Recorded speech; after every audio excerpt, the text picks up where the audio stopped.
O que é a vida? É o princípio da morte. O que é a morte? É o fim da vida. O que é a existência? É a continuidade do sangue. O que é o sangue? É a razão da existência.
Terror, que quem vos fala é Fernando Michel. Bem-vindos ao Noites Sombrias, nosso podcast que a cada episódio traz uma novidade arrepiante, com a bênção do grande responsável pelo aquele terror trash dos anos 90, o nosso querido José Munica Marins, ou finalmente chamado de o Grande Zé do Caixão. Assisti muitos filmes no programa dele. Hoje o filme que acompanharemos aqui embaixo é o Massacre da Serra Elétrica.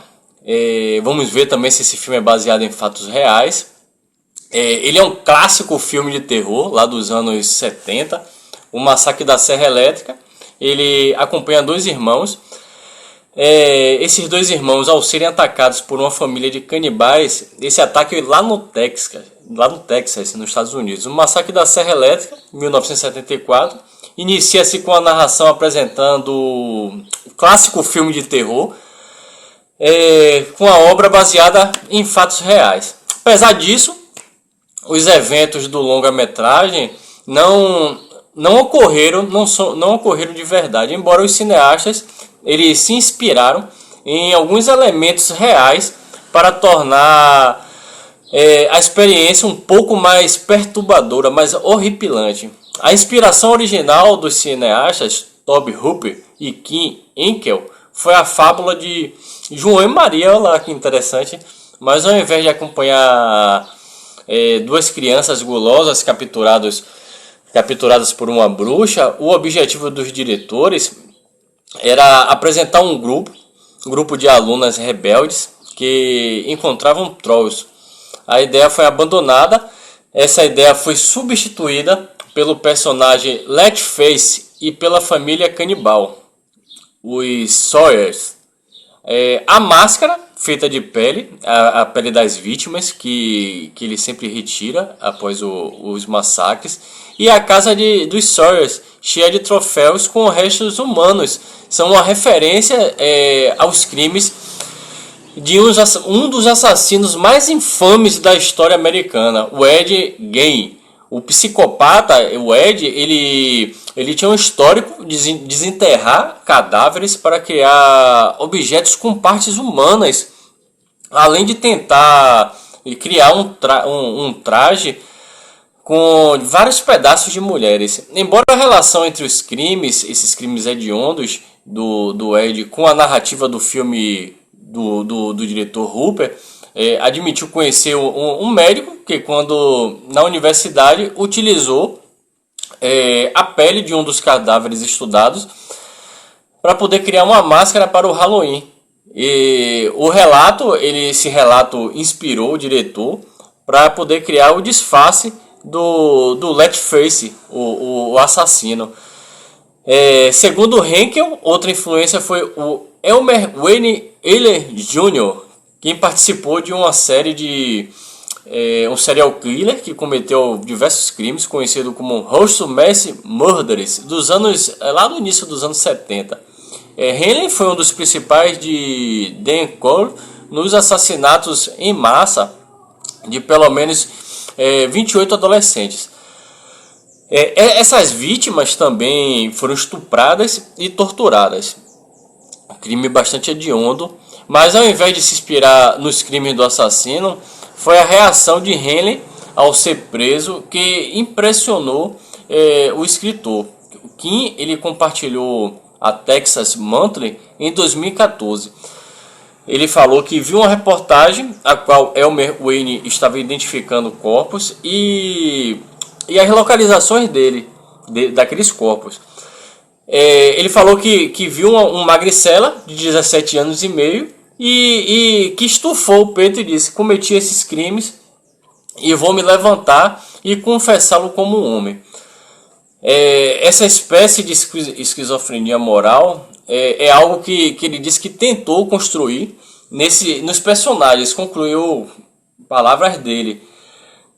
O Massacre da Serra Elétrica ela é uma das grandes marcas do cinema de terror, de horror moderno. Dentre tantas produções retrospectivas preocupadas em dialogar com seu legado, a gente tem um documentário em questão com o subtítulo Uma Verdade Chocante. Esse é uma verdade chocante. Em seu desfecho, ele leva-nos a refletir sobre ser ou não verdadeiramente chocante a história contada ao longo de seus 75 minutos de duração. É uma história que é organizada pelo texto escrito e dirigido por David Gregory, também responsável por editar o material. Lançado esse material diretamente ao mercado de vídeo em 2000, nos anos 2000, 23 anos atrás, quanto tempo. Com depoimento dos principais membros da equipe do filme de 74. Esse documentário ele é bastante interessante, sabe por quê? Ele traz verdades e algumas curiosidades, mas ele não chega a ser tão chocante. Aquele documentário tão espetacular de terror. Alguns momentos, inclusive, tem um pouco de marasmo, nada que estrague demais a pesquisa e a condução das entrevistas, mas o que a galera gosta mesmo é ver o bicho pegando, né? O terror. Sobre os bastidores de produção deste slasher controverso, o que falta mesmo é um pouco de adrenalina, ritmo, tal como a própria história que é contada, narrada por Michael Bill, uma verdade chocante. Ele foca no contexto histórico prévio ao dia 15 de julho de 1973, data de início do processo de filmagem. Esse processo de filmagem, quem não sabe, levou 32 dias em pleno verão de Austin, lá no Texas. Imagine aí, os crimes de Charles Manson tinham assombrado a sociedade na virada dos anos 60, lá em 1960, para a década seguinte, a década de 70. O Vietnã seguia aquele fluxo com mais baixas a cada dia, chanceladas pelo governo, que apoiava a continuidade da guerra. Os movimentos, que até algum tempo eram chamados de contracultura, clamavam por mudanças, e o cinema ele promovia, naquela época, diversos debates sobre a violência em filmes que abandonaram de vez algumas temáticas góticas clássicas para fletar com o medo, o terror contemporâneo. aquele terror distante daquele sobrenatural. Aniversário Macabro, concebido por Yves Craven em parceria com Sean Cunningham, causou horror na plateia despreparada para aquele tipo de espetáculo. Foi um espetáculo de sangue. Tivemos também em 1968 outro filme que trouxe bastante desânimo para o público, desejo de finais felizes, Os Zumbis de A Noite dos Mortos-Vivos. Eles denunciavam a terrível fase para a sociedade estadunidense e o seu encerramento, sem uma conclusão alienante, reforçou algumas condições em que a população se encontrava. A família, outro setor da sociedade abalado por essa situação, teve as suas estruturas bombardeadas por novos padrões sociais. Esse tom disfuncional ele aparece de maneira sadicamente irônica em, agora sim, um Massacre da Serra Elétrica, versão macabra das peças publicitárias que exaltavam a felicidade e também, galera, reforçava que tudo aquilo que estava indo muito bem, reforçando essa questão, que estava tudo muito bem, mesmo que os atingidos soubessem que não. Para construir essa fábula, o Tobe Hooper ele conta que foi um trabalho árduo.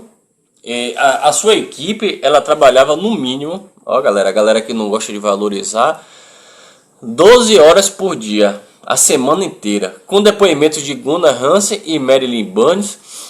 A produção ela narra meticulosamente os momentos mais difíceis de filmar, as dificuldades financeiras, o legado alcançado por uma produção que ninguém dava nada e fato de ter fãs que os acompanham até hoje. Pessoas que sequer tinham nascido quando ocorreu a filmagem desse longa-metragem e quando o filme foi lançado. Eu mesmo sou de 85, acompanhei depois. Desde as histórias mais curiosas ao fato de Hooper ter editado em sua casa, espaço que também serviu de estúdio para a criação de alguns efeitos sonoros próximo ao fim. A gente vê uma verdade chocante flertando com as continuações, todas elas fracassadas, se comparadas ao filme que foi o ponto de partida da história. Tivemos algumas interferências do estúdio em O Massacre da Serra Elétrica 2, ao rumo dado para Litterface em O Massacre da Serra Elétrica O Retorno. O documentário ele investe no padrão das retrospectivas, exaltando o filme de 1974, que é um filme rico e cheio de energia no que tange ao subtexto político forte.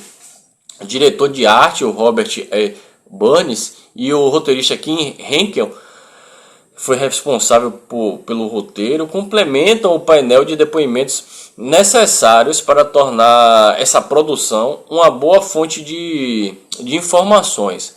É isso aí, galera. Espero que tenham gostado.